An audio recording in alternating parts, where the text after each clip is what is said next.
Hello, and welcome. This is a drink called How to Make Carbonated Lemonade,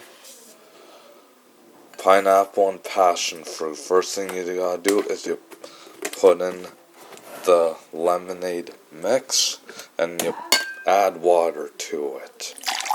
Then after that, you add in the pineapple and passion fruit or fizzy water.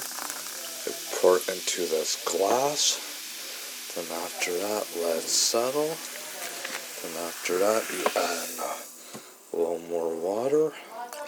Then after that, now here is your, you gotta stir that up.